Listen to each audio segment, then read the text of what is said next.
حقوق العباد یعنی انسانوں کے حقوق بہت اہمیت رکھتے ہیں۔ یہ حقوق نہ صرف انفرادی زندگی کو بہتر بناتے ہیں بلکہ معاشرتی امن و سکون کا بھی باعث بنتے ہیں۔ حقوق العباد کی پاسداری اسلامی معاشرتی نظام کا بنیادی حصہ ہے۔ قرآن اور حدیث میں بارہا حقوق العباد کی اہمیت پر زور دیا گیا ہے۔ حقوق العباد کی بنیاد عدل و انصاف پر ہے۔ قرآن میں اللہ تعالیٰ فرماتے ہیں، بے شک اللہ انصاف کرنے، احسان کرنے اور رشتہ داروں کو دینے کا حکم دیتا ہے اور بے حیائی، برے کام اور ظلم سے منع کرتا ہے۔ اس آیت سے ظاہر ہوتا ہے کہ انصاف اور احسان یعنی دوسروں کے ساتھ بھلائی کرنا اسلامی تعلیمات کا بنیادی حصہ ہے۔ اسلام نے والدین کے حقوق پر بھی بہت زور دیا ہے۔ قرآن میں اللہ تعالیٰ فرماتے ہیں، اور ہم نے انسان کو اس کے والدین کے ساتھ حسن سلوک کرنے کا حکم دیا ہے۔ حضور اکرم صلی اللہ علیہ وسلم نے فرمایا، جنت ماں کے قدموں تلے ہے۔ اس حدیث سے ماں کی اہمیت اور اس کے مقام کا اندازہ لگایا جا سکتا ہے۔ والدین کی خدمت اور ان کے ساتھ حسن سلوک کرنا ہر مسلمان کا فرض ہے۔ اولاد کے حقوق بھی اسلامی تعلیمات میں بہت اہمیت رکھتے ہیں۔ حضور اکرم صلی اللہ علیہ وسلم نے فرمایا، تم میں سے ہر ایک ذمہ دار ہے اور اپنی رعیت کے بارے میں جواب دہ ہے۔ والدین کو چاہیے کہ وہ اپنی اولاد کی تعلیم و تربیت اور ان کی ضروریات کا خیال رکھیں۔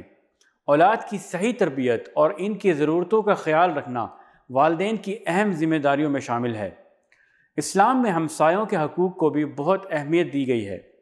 حضور اکرم صلی اللہ علیہ وسلم نے فرمایا، جبرائیل مجھے ہمسایہ کے بارے میں اتنی وصیت کرتے رہے کہ میں نے گمان کیا کہ وہ اسے وراثت کا حقدار بنا دیں گے۔ اس حدیث سے ظاہر ہوتا ہے کہ ہمسایوں کے حقوق کی پاسداری اسلامی معاشرتی زندگی کا اہم حصہ ہے۔ یتیموں اور محتاجوں کے حقوق بھی اسلامی معاشرتی نظام کا حصہ ہیں۔ قرآن میں اللہ تعالیٰ فرماتے ہیں، اور یتیم کے مال کے قریب نہ جاؤ مگر ایسے طریقے سے جو بہترین ہو، یہاں تک کہ وہ اپنی پختگی کو پہنچ جائے۔ یتیموں کی دیکھ بھال اور ان کی ضروریات کا خیال رکھنا ہر مسلمان کا فرض ہے۔ اسلامی تعلیمات میں مزدوروں کے حقوق کی بھی بہت اہمیت ہے۔ حضور اکرم صلی اللہ علیہ وسلم نے فرمایا، مزدور کا پسینہ خشک ہونے سے پہلے اس کی اجرت ادا کر دو۔ مزدوروں کے ساتھ انصاف اور ان کے حقوق کا خیال رکھنا اسلامی معاشرتی نظام کی اہم بنیاد ہے۔ حقوق العباد کی پاسداری کے بغیر ایک مثالی اسلامی معاشرہ قائم نہیں ہو سکتا۔ اسلام ہمیں سکھاتا ہے کہ ہم دوسروں کے حقوق کا خیال رکھیں اور ان کے ساتھ عدل و انصاف کا برتاؤ کریں۔